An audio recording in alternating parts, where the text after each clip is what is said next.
I'm from Pakistan. I have 2 daughters. One is 11 and one is 4. Yeah, it's been 4 years that we are living in Korea. My husband was a pastor in Pakistan, so we flew to Malaysia and we ended up in Korea and we are refugees here. My husband was a pastor and we had a small church. There were some conversions in our church. The Muslims didn't take it very easily and they tried to create problems for my husband. We were advised by our church to flee Pakistan to a safer place. We flee to Malaysia. We lived there for two years. Life in Malaysia was not easy. We tried to leave Malaysia as well, and my husband's friend in Canada, somehow he arranged for us to go to Canada, and we were supposed to go to Canada, and we were transiting through Korea, but then because we didn't have any valid visa for Canada, we were not allowed to board a plane to Canada. So we stayed at the airport for 6 days, and on the first day we were so exhausted and everything, and it was really cold and it was really dry, and there were the airport staff who would come and shout at us and they would say, go back to your country, and they pushed my husband, and I just put my daughter to sleep. I just wanted her to sleep, not to wake up to see everything that is going around her. So I just put her to sleep, and because they knew our story and they knew that we are really in trouble and here because of a problem. Then they shifted us to the reception room, and then the first night we just went and we just slept because we were so exhausted. And the next day we tried to look for help. With God's help, I was able to get in touch with APIL Nail. I just read an article by Brother Lee that he had written about an African refugee, how they helped him. I guess the African refugee was in the same room where we were staying, because he told about the place and I could tell that it's the same place, and it was a relief for me to read that article and I can also get help here. So I contacted Brother Lee through Skype. We explained to him what we are, and he told us that you will have to go through the immigration, but I will help you with all the legal stuff. I told him we don't have any money at the moment, so we can pay him later. But he told me that we are volunteers and they don't take money for all the help they do, and I was really glad and relieved that I have met this person. And then he came, but he didn't meet us, but he left some things for my daughter, some color pencils, and my only worry was for my daughter. We are like in detention, or we are in a prison. She would get feelings like that. I told my daughter, you have a Korean uncle, but she told me, oh, I don't know anyone in Korea. I told her that he brought some coloring books and colors for her, and she was so happy, and it gave her a relief from all the tense environment. My daughter is in a habit of drinking milk at night before she sleeps. For the first few nights there was no milk, but the immigration officer, I think he had a daughter, so he felt something for and he said, if you need anything for your daughter, let me know. So I told him I need milk for her, and he would buy the milk from his own money and bring it for her. He was good. Yeah, the immigration helped us, but when they had to be harsh, they had to be harsh. They didn't feel insecure because of me or my daughter, but they were worried about my husband, that he would kind of flee away. We tried to tell them that we will not do something like that. The immigration officer thought that we know a lot of people in Korea and it's all planned. Even he asked me, how do you know the Pyonosa? How do you know the lawyer? So I told him we've contacted him from here. We don't know anybody in Korea. They didn't believe. They didn't believe us. Yeah, they thought that we know all the people and we are here on a planned. I said we were not even coming to Korea. We were going to Canada, but you didn't allow us to go. So he asked him to open his email inbox, because he wanted to make sure that we are telling the truth. So, but my husband is a very calm person.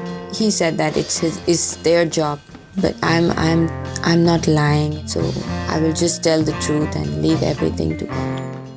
When we were on the way from the airport, Brother Lee also helped us to get a place in the reception center. They first refused that there is no space.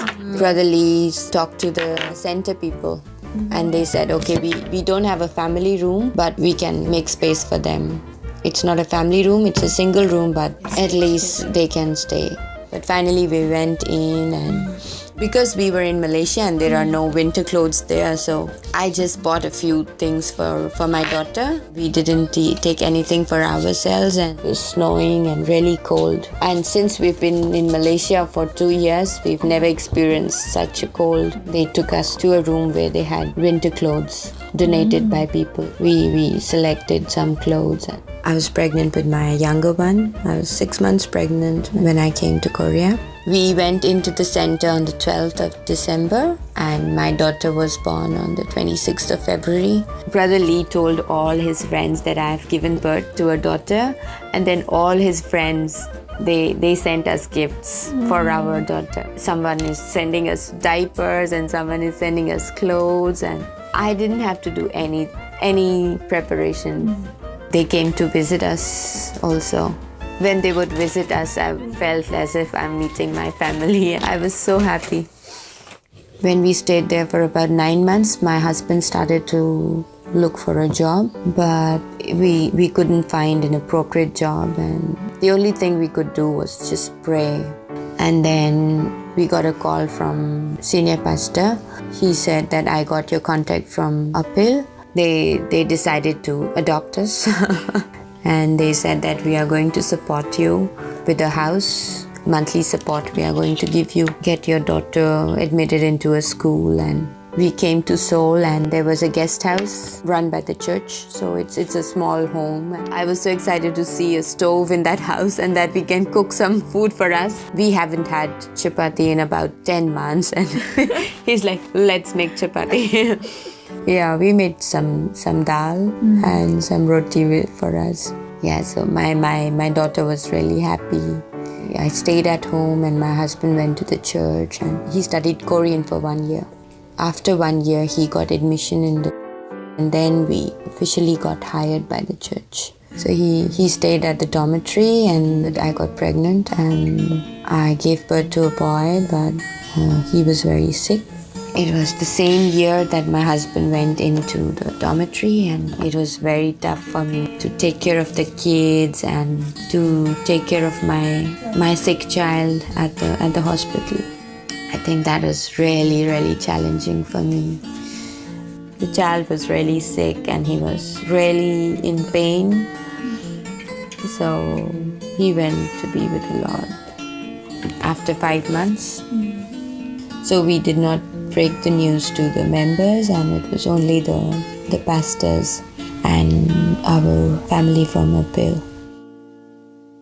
It was not easy in the beginning, and I used to worry a lot about my daughter's study because I cannot help her with the studies at all.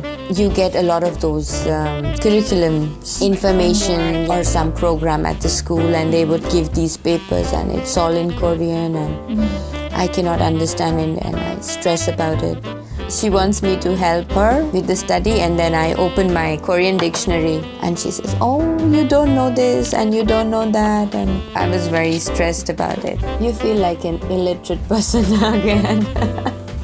Even your kids feel that you're not educated enough to help them. So I had to really explain to my daughter, look, I've studied all this. I know, but this is not my language. With time now, I found help for her study as well. And there's someone who's helping with her studies. When my younger daughter, we really had a hard time to find an orinichip for her because it all had to be done through the internet. We don't know how to do that. Every time I open a site, even, there is a cancel subtitle. I had to find it in my Korean dictionary. So it was not easy for me to do this. So I always run to the Chumin Center behind our house. We've been very lucky that we have people who are ready to help us. Especially this Chumin Center. They try to help us with everything they have in their control. I did a master's in international relations, and then I got a job with the International Committee of the Red Cross that was working in Peshawar. And I was working there for about 5 years until I got married. I loved my job and I loved working for that organization. I hope to work for it someday again. But even if I want to work here in Korea, my Korean has to be really perfect, which is at the moment not near to it. I think I have peace of mind and I know that my children are safe, my husband is safe and my family is safe. The country has given us security, which is the first priority for my family. I always pray that my husband can become a pastor. He can give out a sermon in Korean. And this is my dream for my husband. Yeah. I like teaching kids, so I want to be an English teacher and share what I have with others. The Chipsanim helps my daughter with the studies, so I try to give back and I teach her son. I teach him English. I also teach English to pastors' kids on Sunday. When we are waiting for the YPs, I just teach them a little bit of English just to be more productive. Even though I have to take out time from my schedule, but I still like it. I like teaching and I like kids, so I wanted to teach English to the Korean kids. She enjoys school? Oh, she loves school. She doesn't want to come back to the home. She likes Korean. She always scores. 100점 in Padasagi. Even this time, she was the only student who scored 100점 in Korean. She does a lot of things. She learns piano. She's learning K-pop dance. Actually, I asked her to join it to boost her confidence. I want her to be a more confident child. And she learns to swim. One of the church members helped me to get her admission in the Kukmin Cheok Center. And that church member went at 4 o'clock in the morning to register her name.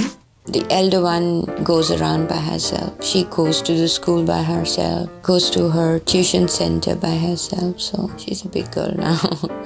The best thing about Korea is that she can go around and I don't have to worry about her security. Or she goes by bus to the tuition center. She meets the same bus driver every day and he will give her chocolates every day. And it's really a relief for me that she can go around and she has no security problems. This is not possible in Pakistan. My husband would have ended up in the prison. I would be hiding somewhere. I don't even want to imagine. I'm really glad that we came here. I love my life here. Christmas in Pakistan is really, really fun. It's not a Christian holiday, but the founder of Pakistan was born on 25th of December. So we have an off day on Christmas. We rarely celebrate Christmas with family. I miss my family on Christmas. But we try to create some Christmas atmosphere in our home by putting up the tree. Not miss my family too much. But I'm glad I have my kids and my husband around. So yes, we always get invited by somebody. The last time my Onni I told you about invited us to their house, and it was really a touching experience for me to go there and be part of their family. Oh, I love cooking and I love sharing my country's food. I am friends with all the halmonis here. There is a halmoni who she grows vegetables. So she will sometimes give me the eggplants and potatoes. I will cook it for her and give it to her, also share with her. Since she's an old lady, maybe she just likes Korean foods. It's a bit strange for her, but she still feels happy that I cook for her. Has a Korean grandfather as well. He's 96 years old. It was birthday. He always sends her gifts.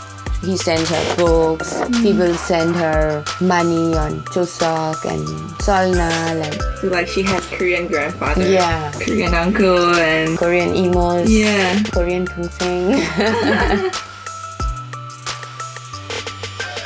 It's a really loving people around, and they never discriminate that we are not Koreans. I think it's nothing that we have in us, but I think it's only God's grace. No speciality in us. It all started with APIL.